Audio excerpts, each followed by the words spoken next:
So with that, I am going to turn it over to you, Ken, to get started. Thanks, Kendall. Appreciate it. Welcome, everyone.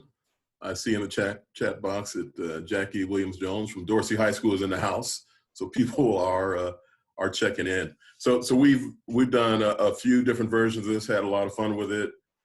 Glad that in these trying times, folks are taking some time to be with us and let us know the questions that you have along the way. Use the chat box. We'll be checking in along the way. This is the Global Sport Institute, and if you want to get on social and talk about this, use the hashtag Global Sport Matters, and we'll be checking that out. This is a topic that's been important to me since I've been dealing in this space when I was at the Wharton School and since I've been here, and that is how to help athletes get to the next stage. How do you transition from something you devote your life to along the way? And we've got some great people to take us through this conversation. We had planned to be doing it in beautiful Austin, Texas. We kind of got a global thing going. We got DC in the house, we got LA, and we've got Phoenix, of course. So let me introduce our panelists, and then I'm going to turn it over to my long-time colleague and friend to moderate and to join in the panel as well. She's got some great experience in the space as well. Dr. Karen Gallagher, she is our senior postdoctoral research scholar at the Global Sport Institute. And she's a U.S. Army veteran, and that will be an important piece of the conversation as we go forward.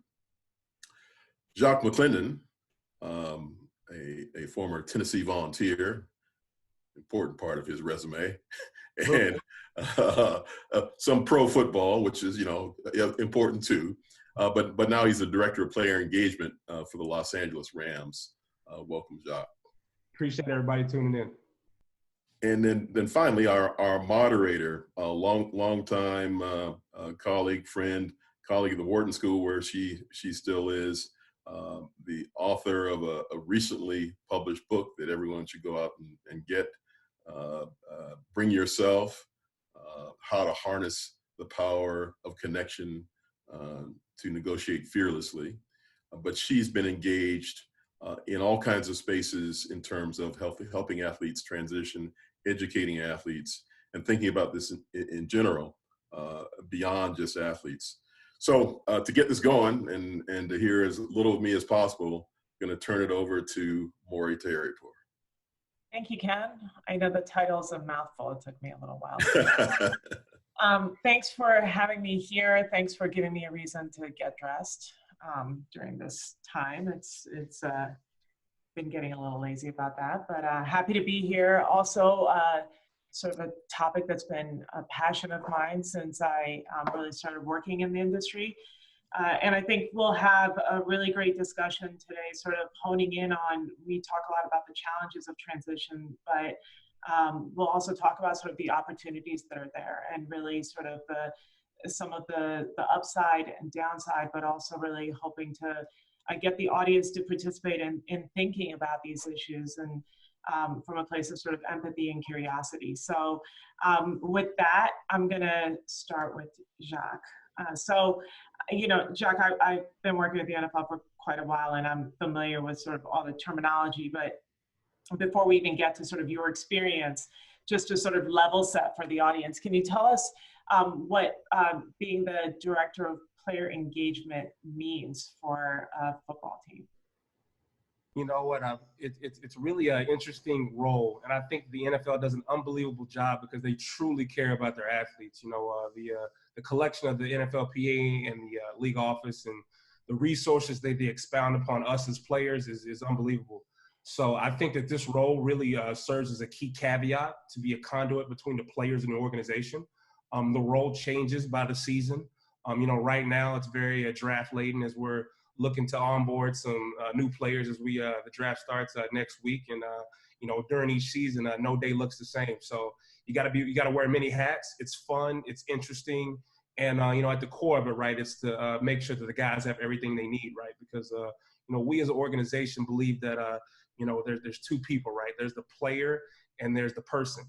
You know, you got to treat them as such. And if the person is more whole, then he's able to go perform on Sunday, Monday, Thursday, whatever day that is, and be able to do it to the best of his ability. So, you know, we truly take that to heart. We have, you know, we go whole mind, body, and soul holistic approach. So, you know, it's just great to be with an organization that truly cares about athletes, man. And, you know, we had a staff call this morning with Coach McVay, and, you know, we're just talking about how we're going to handle all these tumultuous times we're in. And he's really wants to make sure the players have everything they need. So, you know, like I said, man, I'm just as good as my organization. My organization's unbelievable. Well, you know, quite the humble person you are, Jacques, because you yourself were an NFL player and had about a 7-year career or so in the pros.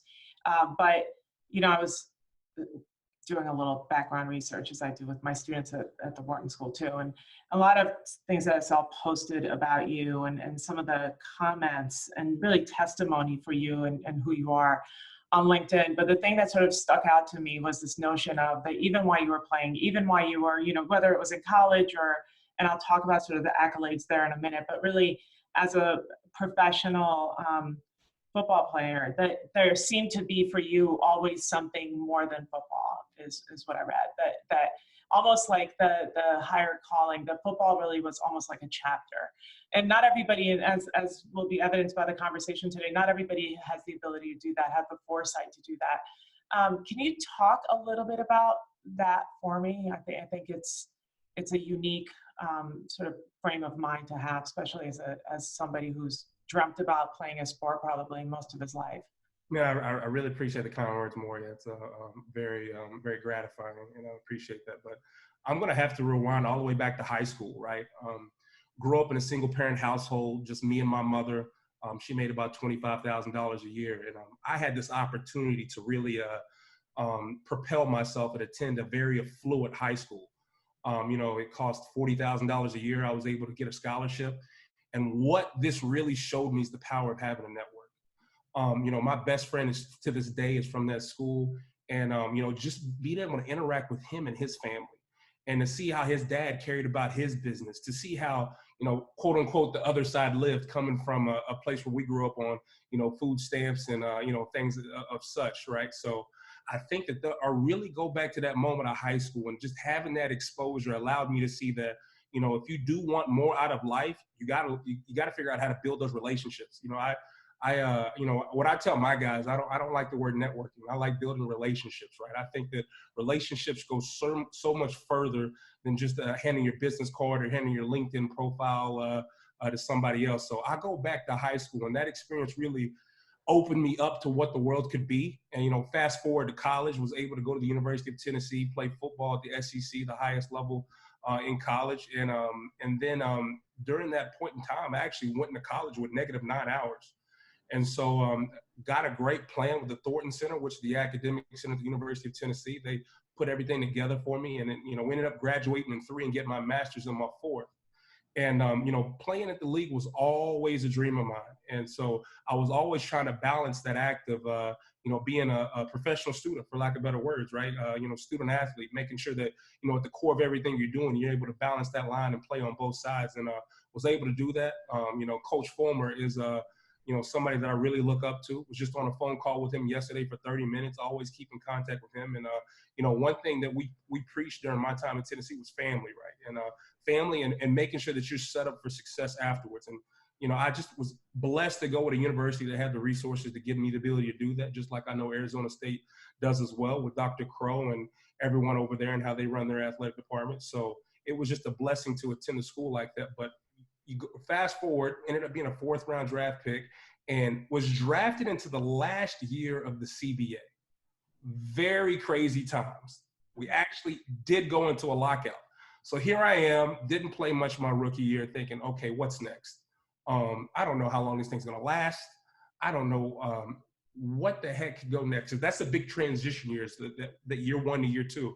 So I had a huge gap because we were not in the building, and I had to figure out something to make sure to A, staying busy, and A, staying on top of my training.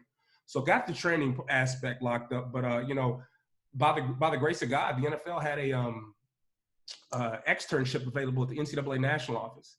And so I interned at the NCAA national office for free for 4 months during the lockout. And, you know, it was crazy. I was working 8 to 4 and going to work out from, you know, 4:30 to 6. And the transferable skills I got during that time truly allowed me to see that, hey, definitely sports administration is what I want to do. I want to be in a space. I want to live in the space. That exposure was key for me. Some of those, you know, what we call relationships, which I still hold to this day. So that to me is when my transition started, right then and there, when I was able to actually, for lack of better words, hold a job, and actually be in the thick of it, have responsibilities, have projects to work on. It was an unbelievable time. And then going through that, I got so much value out of that. Each year, I made sure I did something. 1 year with the University of Maryland, interned with their athletic department. Always did the programs that the NFL had. And, you know, obviously when I retired, had the blessing to go into Wharton, and definitely working with you and Professor Shropshire there, just showing me how much I really wanted to be in the NFL space and be in the building.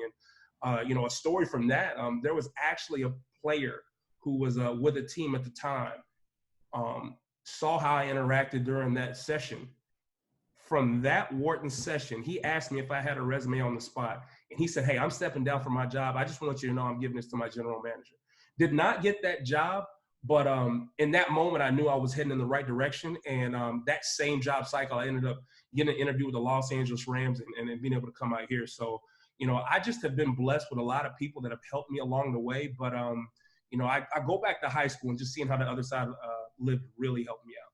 Yeah, no, that's a great story, and you've gone on to do great things, and you're on the Knight Commission and all the rest of it. So you know, I'm a firm believer. A lot of people say, you know, I was blessed, I got lucky, but I feel like you, through sort of conviction and your vision, you've sort of brought a lot of this to life. And I think we'll get to that in a few moments anyway. But I'm going to transition over to Karen for a moment, and I think that maybe a lot of the viewers today may not really see why we have selected sort of this link between the military and sport, right?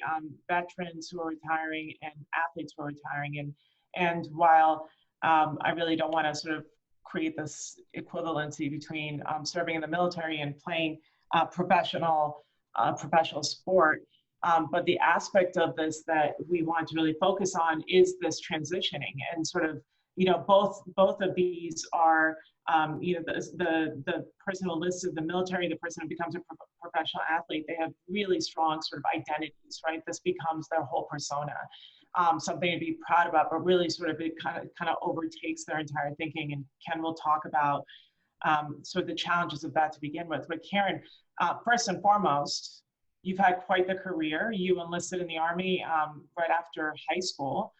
Started in Desert Storm. I mean, I could go on and on and on. So, you know, I am extremely humbled to even be here and having the opportunity to sort of dig into these areas that I've always found really interesting with somebody like you who's had their sort of fingers on the pulse of. But can you talk a little bit about, you know, we heard from Jacques about the transition, but maybe just a little bit about sort of what brought you there in the first place, like why you enlisted, but also having then transitioned to academia, right?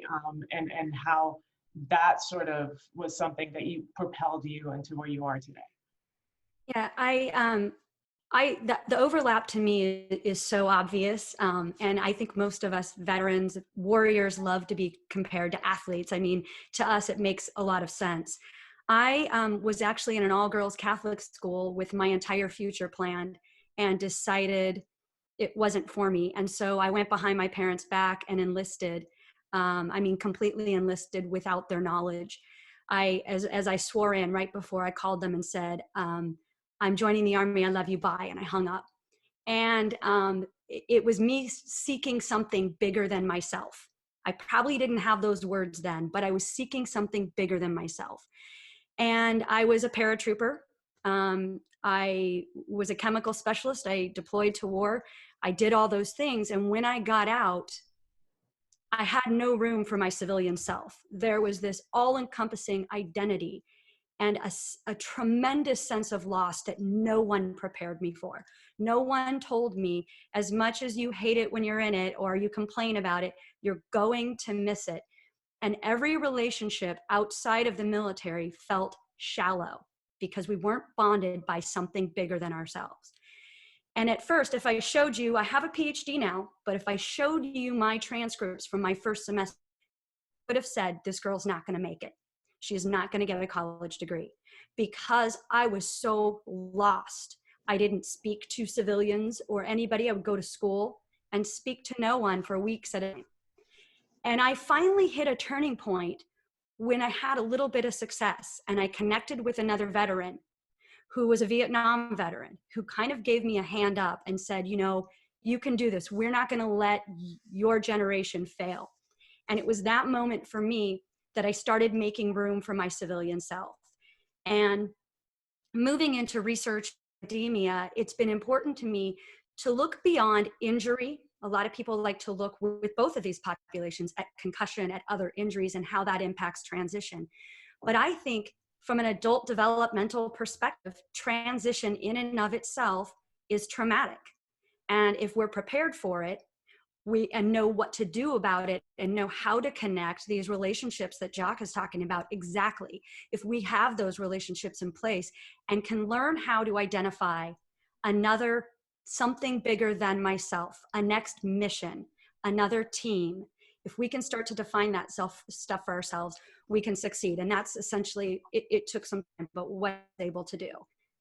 Yeah, as you were speaking, and you know, if I had closed my eyes, I would have, you know, I could have easily have substituted you for the conversations that I've had with professional athletes, NFL players, and the likes who have retired and left the life of sport behind, or getting ready to do so. Sort of the I'll never do something this big again, or the you know, they're both sort of you're in a very competitive elite, whether it's an athlete or you're deployed in the military. At that point, sort of the maybe the best shape you've been in your life, the competition, the teamwork. Like there's so many things, a life of discipline, right? There are so many things that I think are interconnected. And I think that's the basis for our conversation today.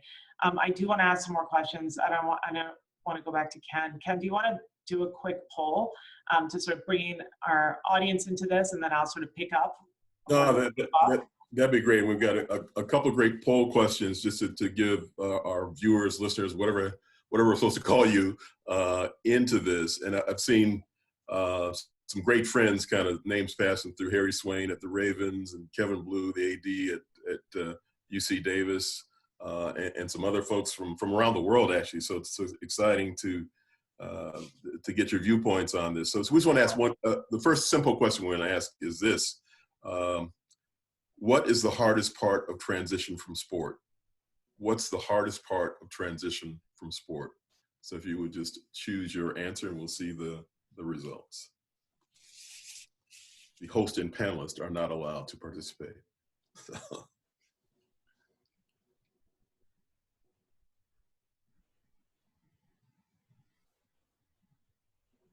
Yeah, what we've learned as we've been doing these. Certainly the polling questions are important, but we're following closely what's going on in the chat as well. So if you've got questions along the way, something you want us to focus on, please do jump in.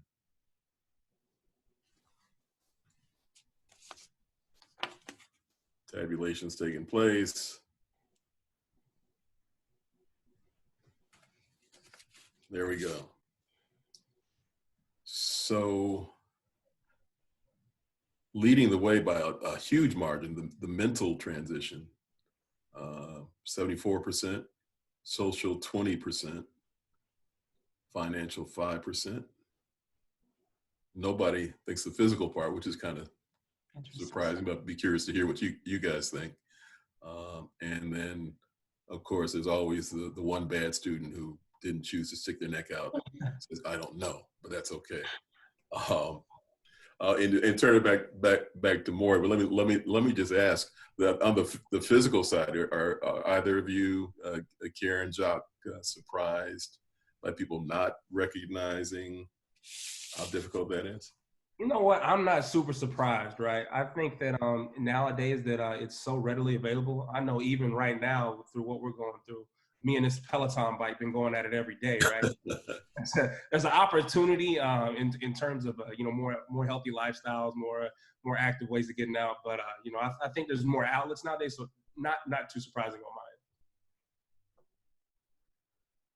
end. Karen, what do you think? Yeah, I would say it's a little surprising on my end, because it's, in Fort Bragg, you run 4 miles a day, 5 days a week, rain, shine, it does not matter. And you dream of a day when you don't have to do that. And the consequences of stopping that all of a sudden, combined with the mental things, I definitely think it interacts. And I think it speaks to Jacques' point about the fact that we need to look holistically when we think about transitions. We need to look at physical, mental, social, all of these aspects together. So. Yeah, the interconnectivity of them all, right? So it's kind of hard to think of one without the other. I do want to, before I sort of go on to more questions, just to recognize something for all of us during this sort of moment of transition that we're all going through, right?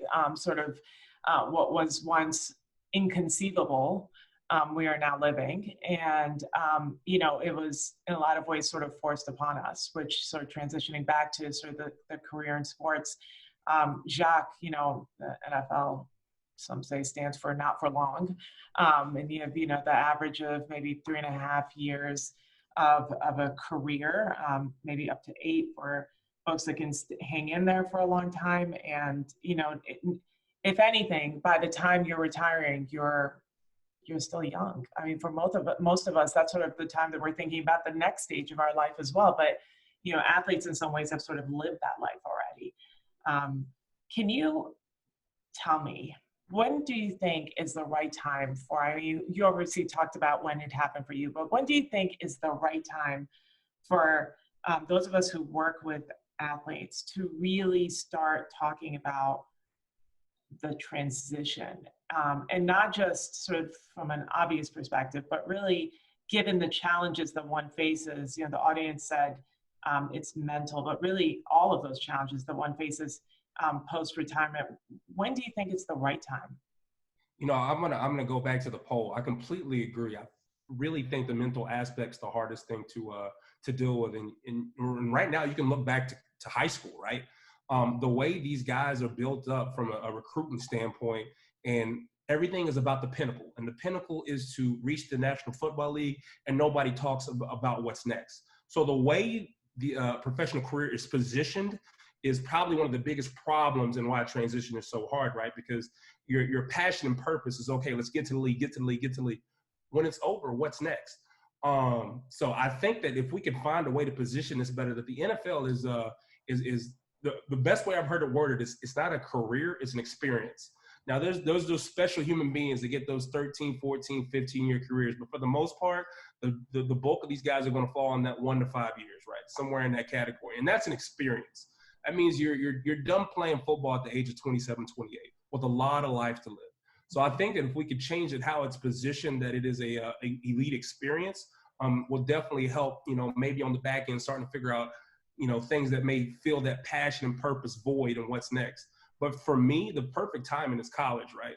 I think the colleges have done an unbelievable job, especially with the Autonomous 5, of expounding more resources into these student athletes.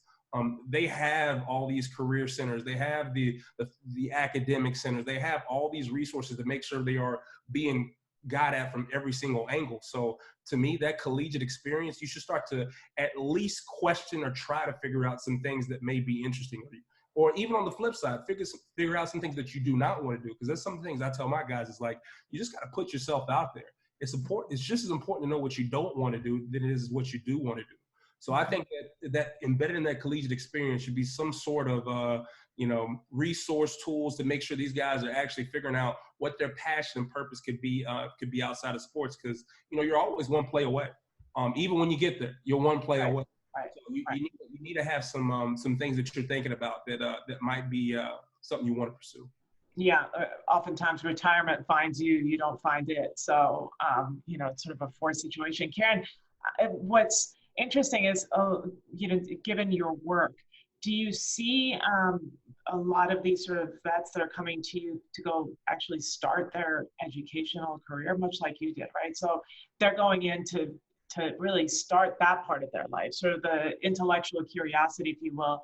So going back a few years even, you know, at a younger age, can you talk about that and like sort of where the mind is at that point, where you've really lived a life? I mean, talk about a life of purpose, right? And here you are, you're starting college. Where's one's mindset at that point? Yeah, most of the veterans I work with are in that situation. The post 9/11 GI Bill benefits make it finally a good place to transition. So 60% of our veterans, maybe even up to 70% of veterans, leave service and directly enter college, regardless of whether they're ready or how they high school necessarily. And they are in a place where everything is externally driven. Their mission's been defined, their team's been defined, their training's been provided. Now they're coming out of high structure into pretty much no structure, where they've got to define their own mission, identify their own team, and figure out their own training. And so it is a big burden, and it can be overwhelming. And it's one of the things we need to bridge better. And I go back to my medical background, where I think about discharge begins at admission. So what we need to be doing is planning for transition at the beginning, not at the end. It's almost too late. You know, it's not, I'm not saying you give up or anything, but I'm saying if we built it into the beginning and early on, like Jacques said, if you have this in college, but for military veterans, it should be a part of training long before it's on the horizon. Because as you mentioned, Mori, retirement often finds you. Well, you know, we talk about transitions that can be expected and planned, unexpected and planned, and unwelcome, you know, unwelcome but expected. You know, there's all these different factors that kind of go into it that can determine the outcome. So it has to happen early. Thank you for that. And Ken, I want to come to you, if that's okay. I know since the audience had sort of pinpointed mental health as being one of the big issues, I think this is sort of appropriate to talk about one of the things you always bring up, the notion of identity foreclosure. And really, again, we're talking about two maybe very different individuals, career paths, but, you know, so what happens when you have to transition out of a career that's been so much of your identity. You know, most people are mothers and fathers and teachers and what have you. These professional athletes, these military veterans, there's a strong sense of identity that sort of takes over, right? What happens to one's mental health really, and in that sort of transition space? Why is identity foreclosure such a big issue? What is it actually for those of people that are just tuning in and listening? No, it's great. And both Jacques and Karen and you, of course, and I know a number of the professionals that are tuned in know that term, identity foreclosure. There's a great, give this guy a shout out, a dissertation that newly minted PhD just wrote, Victor Kidd, focused on identity foreclosure at the high school level and how it begins, how early on you determine. And many of us have done this in different formats, whether it's you want to be a chef, a race car driver, a scientist. You shut down everything else to the exclusion of whatever it might be so that you can be the professional athlete. You won't do anything else that distracts from that, including, could be the books, it could be going shopping for mom, anything. That you exclusively focus on that. And the irony sometimes with that, although there are a lot of studies about, especially in sport, playing multiple sports as opposed to one, is many people are successful by taking that path. They're successful in whatever it is they chose to be. If I am not the best soldier possible, I mean, frankly, I might get killed, or I might get my colleague killed. So I've got to be full focused on this. The problem, and these studies started in the 1950s, the problem is, how do you get out of that? How do you allow yourself to become someone else? And that's really what this whole space is trying to figure out, how to best help someone be successful in their chosen career, or as Jacques probably says, in their chosen experience. Even in the military, for the most part, it's an experience before you get out. and then move on to something else once you psyched yourself into being only that person. Yeah, so the honing your body, your mind, your everything, right? To either you're going into the military, you're an athlete, but it's sort of this amazing sense of focus. Where do you go after that once you allow yourself to think big, dream big, and think about the next chapter? So I think that's no wonder why we hear about so many of the challenges. What's our next poll question? I'm wondering, because I can dig into this mental health thing. Well, I want to throw a specific question into the chat box first. If people could just throw out names of who you know, whether you know them personally or you see them as a famous athlete that's made the transition. Who's made the transition successfully? Old school guy like me might say Jim Brown became an actor. That was a success. But what names do you have out there of folks that have been successful? Who's made that successful transition? Steve Kerr is a name that's thrown up there. A-Rod. Think about not everybody. A-Rod and Magic. I mean, and Tony Romo. So Right. so these are the exceptional. Kobe, Shaq. Got a lot of big name people here, right? I don't know. Before today, if you didn't know personally, I don't know who knew Jacques McClendon. and there's a successful transition. Julie Foudy. We went from South Africa to John Smith, the Springbok captain. I'm pretty well globally versed with that one. Yeah, these are, we see Tony Dungy in coaching. So these are some really, really big names. And of course, we know, those of us who work in the space know a lot of athletes, not necessarily with these really big names who have made really successful transitions. And so let's dig into that piece. And then I'm going to go to Karen with the mental health question. But Jacques, let's talk about sort of what's out there. Specifically, you'll know about sort of the NFL, but really what's out there for these athletes to take advantage of, so that they can start thinking, they can start understanding that there is going to be another path, there is going to be another chapter to their life. What is it that person who really succeeds in doing this can take advantage of that's out there for them? Resources. I think the biggest thing that needs to be advocated for these guys is the use of their platform, right?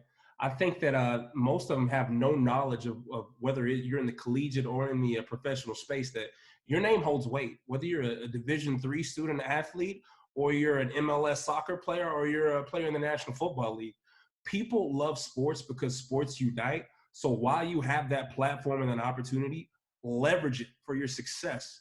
And they just need to be beaten down and keep getting that verbiage thrown in their head that you have an unbelievable opportunity to leverage the now for the later. And just like I said, because whatever you're doing right now is an experience, because a career is something you can do until they put you 6 foot under. And, hey, Tom Brady might do it, who knows? But other than that, when you're 60 years old, you're not going to be playing in the National Football League. You're not going to be playing in the NBA.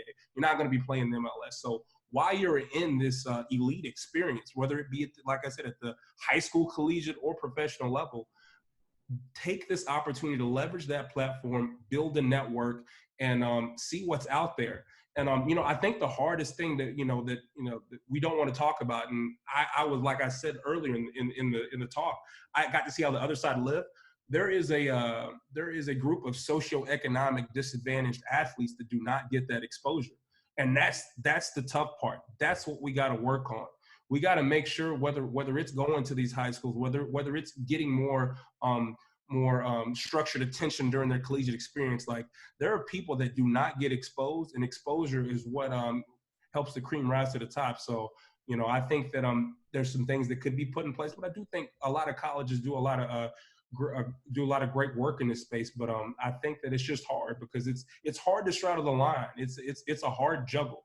So the more we keep talking about it, the more we keep breaking down the barriers, it'll get better as long as we're having these crucial conversations. Yeah, no, and I saw some of the comments there that there are some great programs. Obviously the major leagues have them, but really I think there's more attention given to the fact that, you know, an athlete doesn't have to solely focus on basketball or football, and that makes them the best at what they do. That really the whole self, right? The complexities of a human being, but feeding all of those things will actually make them sort of not only better at what they do, but really sort of more prepared for the life thereafter.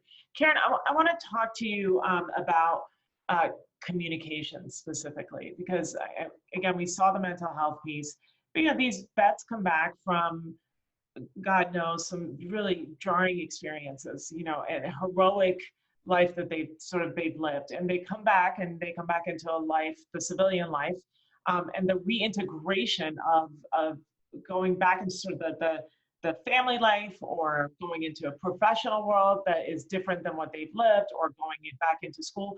Can you talk about sort of the challenges that you see that these vets sort of experience? Because it's almost like speaking a different language, right? You've been with people that have shared experiences, the most unique of experiences, and now you're going in, it's almost like speaking a foreign language, right? What is that communications like, and what do you do to sort of help make that transition? You know, it's interesting you bring up communication, because I think the social aspects of communication can be really impacted. I can say, as a woman, many of the ways that I communicate made me very successful in a very male-dominated area. Those things can work against me in some more typical American social settings that don't necessarily appreciate that. I don't think we put enough things in place to, if anything, in place to help with that aspect of communication. A dear friend of mine likened coming home after the military, like coming to a place that you recognize, but it's also like a foreign country. It's not, you somehow are foreign to your own home. And so it is a real struggle to begin to be able to have those communications. And oftentimes, especially when we're talking about enlisted people, you are talking about people from maybe fewer opportunities in their childhood, lower socioeconomic status, you know, where the military was really their opportunity and their shot at an education, how they could achieve it. And when they come out of the military, often they're told, you know, you were a Marine, you were a soldier, you can achieve, and this is true. But does that person, was their dad a CEO? Do they have experience sitting across the table? They might come out after 20 years in the military, never having been to a job interview in their life. Do they have the communication skills to do that? And I definitely think more work needs to be done on shoring up those skills. How you interact outside of a military setting. Maybe that dark humor won't translate. Thank you for that. And Ken, I'm going to go to you for a moment. I know that when sort of we had the NFL players, particularly at Wharton, one of the areas that we focused on, besides sort of the business skills and the entrepreneurial skills and philanthropy, one of the big sort of popular breakouts was the networking session. And I don't know if the players came in thinking that that's what they needed, or by the time they left, given sort of the breadth and depth of what they've been exposed to over that time, was really important. Can you talk about, I know I'm going back a little bit, but why you think that became so successful, and what does it take to, like Jacques said, really remind athletes that they have a really special moment in time, right? They'll have a lot of transferable skills, but that ability to connect, network, and really take advantage of it at that moment. Why is that so important? What was it that made them sort of see the light, if you will? I think the key, and maybe starting backwards, I mean, we wanted them to come out of those sessions realizing, I say this often, the worst time to try to develop a relationship is when you need it. So the idea that you're on top of the world, you're the greatest athlete of all time, and people are bugging you, you feel like, why do I have to play in this golf tournament? Why do I have to find tickets for somebody? All that sort of stuff that, well, if you're going to play golf with the CEO of a company that you might want to work for one day, or if you're going to provide tickets to someone that may be able to help you fill out that application for graduate school, whatever it might be. But to get these guys, and women too, I think of the WNBA conversations there as well, to understand that it's not necessarily what somebody can do for you in the moment, that networking is often just a good thing to do in preparation for the unknown. You don't know what's going to be next. And when you are young, think about it, any of us as kids, the idea of networking is completely foreign. Why do I want to be friends with them? Why do I get to know these people? All those things are more purposeful as a kid.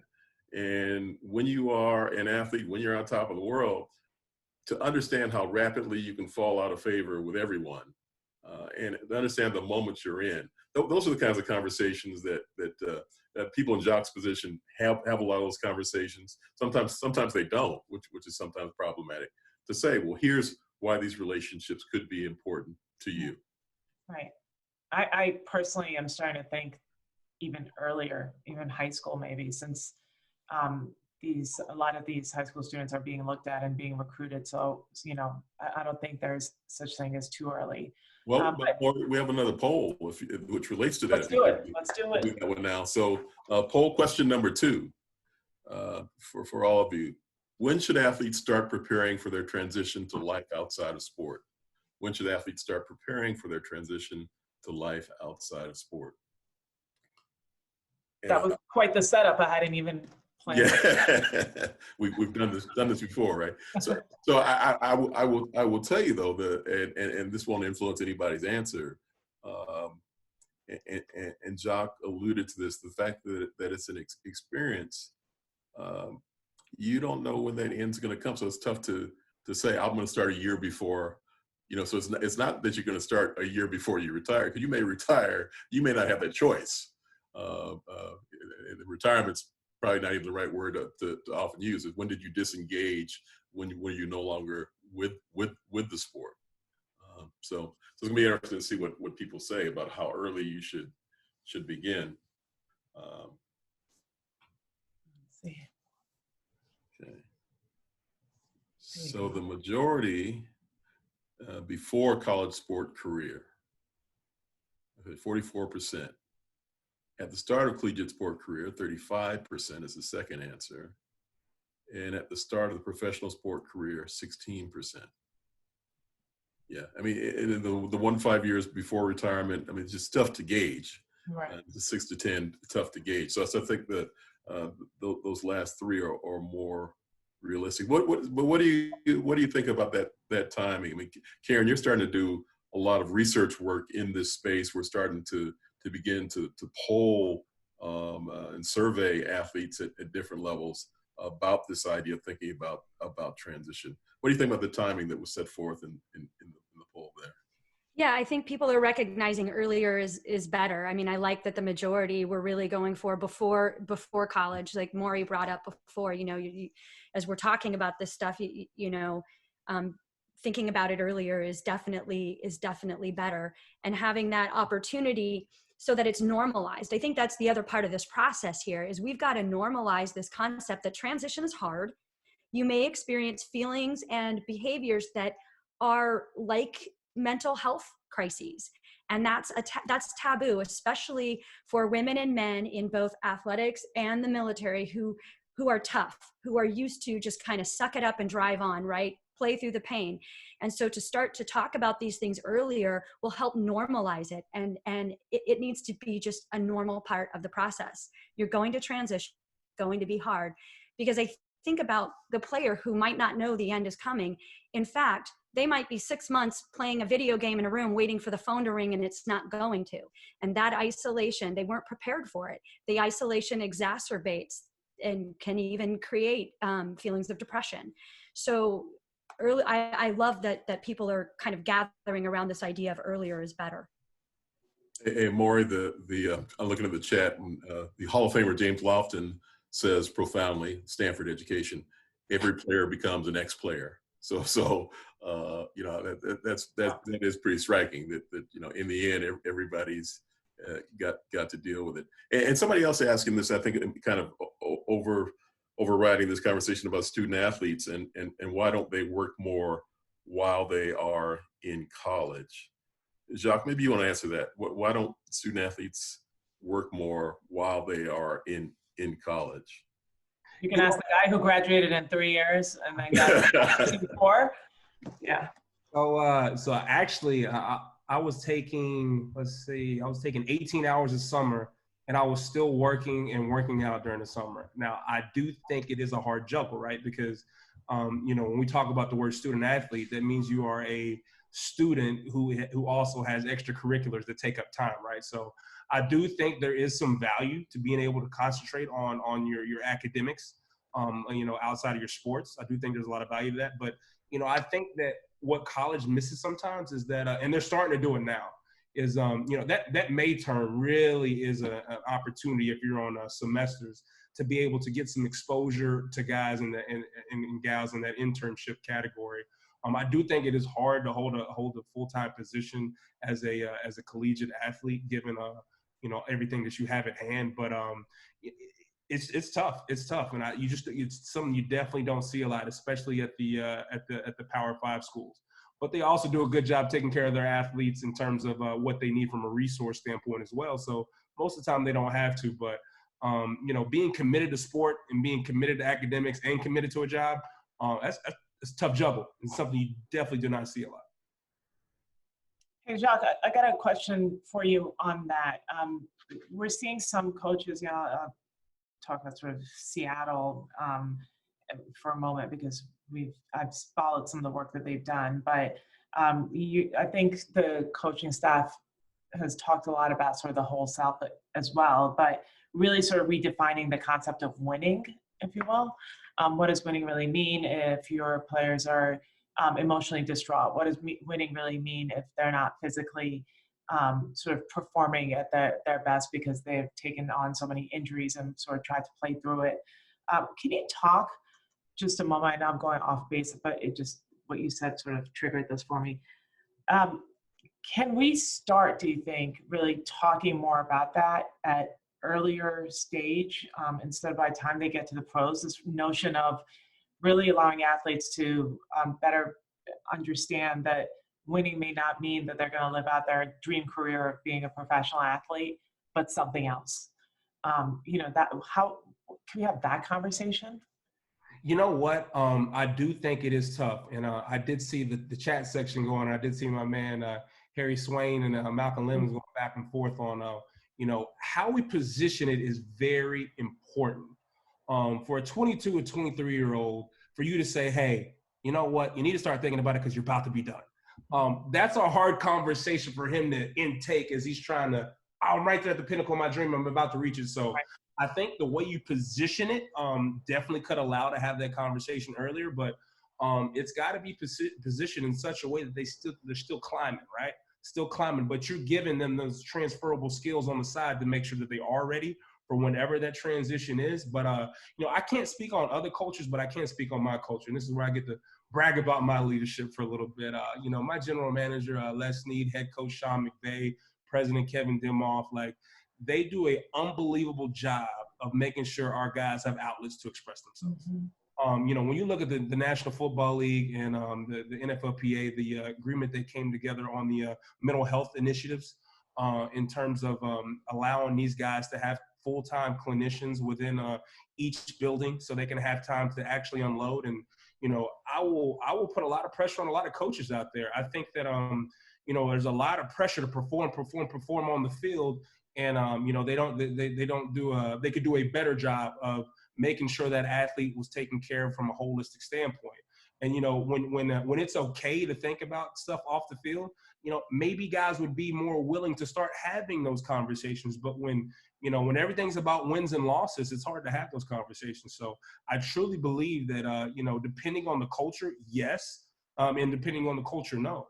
But that all comes from leadership and what the expectation is for the, total care of what they're trying to do for the athletes. So I think that it's a yes and no question, just depending on where you're at. So no, thank you for that. And Ken, given where I know I started working with you on this, but don't you think that there are more of these players who are actually retiring earlier too? I mean, back then it was sort of inconceivable. We were also telling people, sort of play out your days. But one, do you think that's true? And two, what do you think is sort of the reason behind it? The guys are retiring earlier? Right. You know, opting out of their career? yeah, no, that it's certainly more notable guys. Certainly, you hear about them more, you know, for health reasons and otherwise. It is interesting to think about. I mean, I know, you know, a common line that we heard from guys from in year 10, 11, 12, 13, we're talking about stealing the money. That they were going to stay there as long as they could. So there was that kind of mentality. Not so much. And many of them were thinking about transition. They had started businesses and started doing that sort of thing. So they really did have a good grasp of what they're doing, which is about, you know, after that period of time, you don't have that same fear that you had those first couple of years. And I don't know how long this is going to last. It's like, I know it's not going to last forever. I've got to start thinking about it. That takes a long time to get there. Everybody thinks they're going to be in for the long haul. And then finally you realize this is the long, you know, not everybody's Tom Brady long haul, but people realize they're at the long haul. I will tell you the profound thing that I keep thinking about, and the language that is beginning to be infused with these men in this business and women in the WNBA and otherwise, is the idea that it's okay to be on a journey after you're done. Right. That might be the biggest. And when the poll said the biggest concern that people thought existed, the biggest barrier was mental, I think that's absolutely right. The idea that, you know, regular people like me had the chance to fool around, have a couple of different careers, and you know, was never really in that space where this is all I am. The idea of being on, you know, work at one place and get a job another place, that's what people do. But for athletes, and we didn't use the line today, but that whole idea that athletes die two deaths, you know, once your career is done, and then the real death. So I'm not sure if there's a change in actually the focus towards the game or not, but there is a focus that's growing to understand there's life after sport, more so than it used to be, I think. I think also, you know, as you're talking, I'm thinking maybe like even the internet and access to information, like it's been really democratized. So you can see a lot more, you can learn a lot more, all while playing a sport. So it's really sort of at your fingertips if you choose to get that information. But, you know, you bring up mental health again. I want to go back to Karen. You brought up the notion of isolation. Mm-hmm. And so before we all only lived a life in front of our computers and Zoom calls and all that, just a short month ago, I was telling my students that, you know, in my class, it's a technology-free zone, telling them that our lives are already sort of, you know, sort of, we're about as sort of divided of a world based on sort of using only cell phones to send text messages to one another. So how can you come together? How can you sort of break through that isolation, the need to connect, the need to belong? And then here we are teaching a class on the internet, virtually. So, but that notion of isolation is a really profound one. And I think it speaks to the mental health piece. Can you talk a little bit about that? Because it was sort of too big to let go, and what the experience is, and how do you address something like that? Yeah, again, I think, you know, we are talking about, when do we talk to athletes about the fact that they're going to have a life after sport and it's going to end? But I go back to the fact that we need to talk more than just about the fact that it is going to happen, but to start to provide some expectations of the struggles that could be very real when it happens. And so to talk about the process of transition in and of itself, because, you know, when you undergo that stress, you've been an athlete. Do you really want to, if you want to go back to college, do you want to sit in a college classroom next to an 18-year-old or a 20-year-old? Again, if you were a military service member, you come out of the military, you've got this worldview. Do you want to sit next to this 18-year-old? So the default is to go online, right? I'll take classes online. And to not recognize that you're isolating yourself, you're putting yourself in a position that might not be beneficial to you. I've done some research with colleagues at VA and looking at this idea of social relatedness and how protective it is in trauma. So when you look at the trauma that transition can be, this loss of identity can be, you need social connectedness more than ever. And so I go back to this idea that we need to not just prepare them that it's going to happen, but how it's going to happen, what they might experience, and what they can do to protect themselves by having those bonds and that connectedness. Right. There's a part of that that sort of begs for a level of vulnerability that, military vulnerability, sport vulnerability, the two Right. don't really mesh, but it's really important. Um, Ken, do you want to set up a question for us? I'd love to hear. Yeah. So here's another one for the chat box, really. And this might be, a lot of people refer to this, but who's had the hardest transition to life after sport? Who has had the hardest transition to life after sport? So either individuals that have had a hard time, get some public names of people that were successful, but who are some of the people that did not have success? But even too, I mean, a different way to answer the question too. I'm seeing some names fly up there: Ryan Leaf, Antonio Brown, who was transitioning. Yeah, actively. But is there one sport that's more difficult than others to transition from? That might be a way to think about it as well. If you can't think of individuals, do you view one sport as being more difficult than others? While we're getting these responses, Ken, because I saw Tanya Harding's name come up, but is there anything specific about the Olympic athletes and their transitions? I mean, especially now in the back of my mind with the Olympics being, for now, delayed. What's specific to sort of Olympic sport that makes that transition so difficult? Well, what's interesting, if you think about that, we hear all these stats about, especially in the U.S., and I know we get a lot of people from around the world. The U.S., we hear 2% of college athletes make it to the pros in whatever way. And that 2% is largely the big four sports in the United States. So what about the Olympic sports and also, what about tennis and golf? And I was involved, my son was a professional tennis player for a couple of years. So I got to see that firsthand.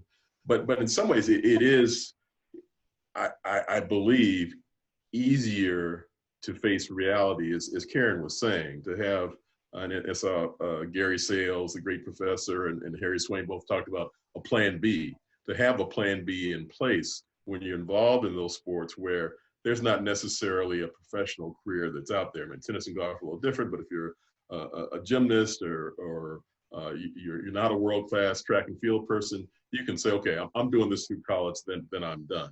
So it's a little bit easier there. The people that caught in that bind, though, are those that have some success. Then they have the same problem as the big four athletes in terms of, I'm making a lot of money, this is gonna last forever. I'm gonna be the one to go past 32 years old. So all these things come into your head that aren't necessarily realistic. But the other thing I think about, the absence of the journey, and Jacques, you probably endured this at some point. You have to think this is what you're going to do. You have to feel this is where I'm going to be in the moment to be successful in that moment. Once that doubt sets in, that's when you begin to have the problem. So to be able to compartmentalize it as a plan B is one thing, but to have doubt is a problem. Oh, I completely agree. You got to live in the moment, especially when you're talking about during a week of training for a game, making sure you're all in your game plan, all in for meetings, all in for practice, and all in on, for us, Sunday, Monday, Thursday, right? Like, you got to be all in. And, it's a great question that you pose. And to me, what I've seen, and this is just from personal experience, it's been the demographic of those high school phenoms that I've seen have the hardest time to transition. And, that goes to the back when, even the NBA today, it's still one and done.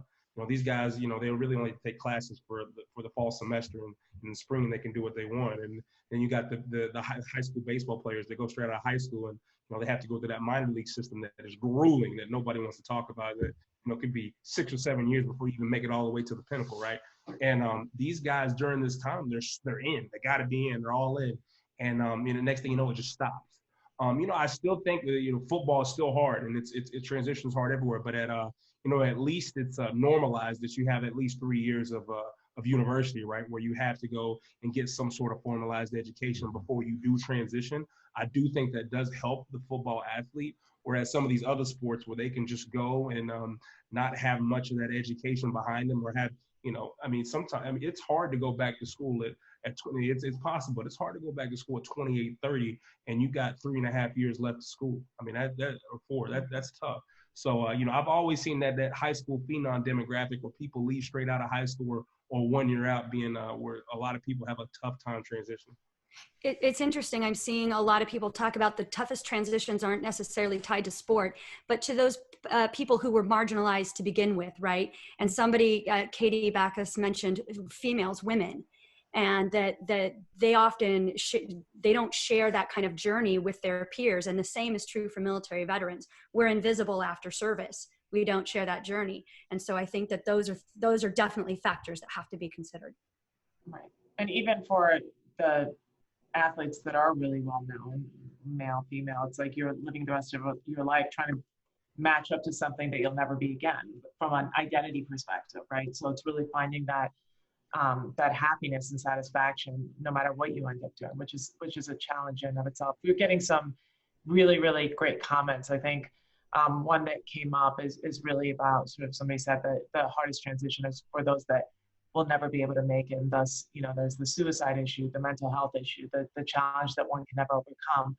So there's that. And I know that's, we talk a lot about it in sport. Obviously, it's been talked about a lot in the military, and it's quite unfortunate, especially after a life of service. But there's that, but there's also the disability piece. Karen, do you want to talk about those two things? Because once compounded, that's a really hard challenge to sort of overcome, especially when you are at your peak.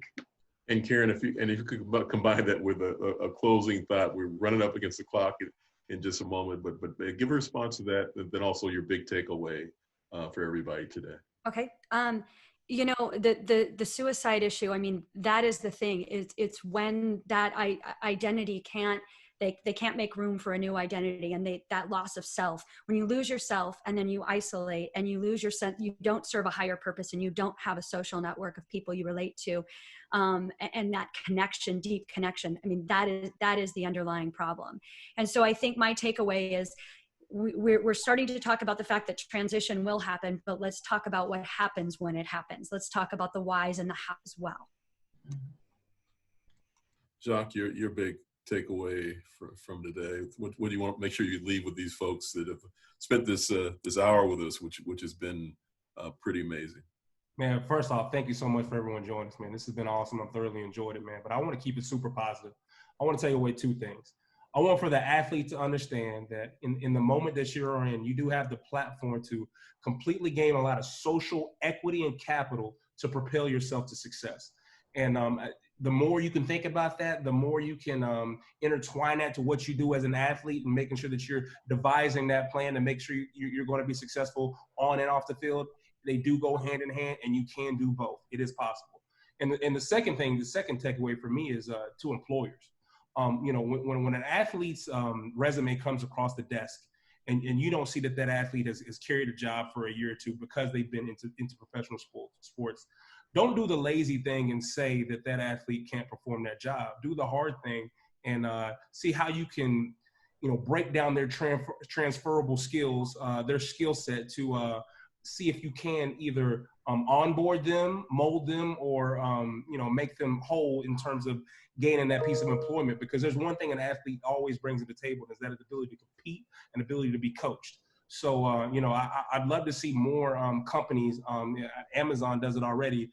Take these athletes in, mold them, and use their strengths to be to your assets to your company. So those would be the 2 things I'd like to leave.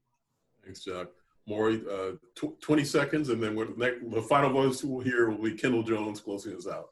I'll say ditto for Bets on what Jacques just said, but also asking for help. That I think there's a lot of support systems out there. And while people come to you to support you, I think a lot of this is also personal responsibility, but also opening yourself up, being vulnerable, and knowing that this is a journey that's hard fought for most people. You've all been at South by Southwest now. Kendall, let's close this out, please. All right, thanks so much. I just wanted to say thank you to our panelists. Thank you so much for all of the engagement in the chat. So we will follow up with everybody. We've got a recording. If you just hang on for a second, we're going to share our survey with you here. If you want to click into it, we're also going to be following up with ways that you can continue engaging with the Global Sport Institute as well. And just look out for follow-up email with the recording. But again, thank you. We are putting up our slide with ways that you can follow us. And thank you again to our panelists. This was absolutely incredible, and we hope to continue this conversation in the future. So thank you. Thanks, Ken. Thank you. Thanks to the panelists. Thank you all. Thanks, everyone. Thanks, Kendall.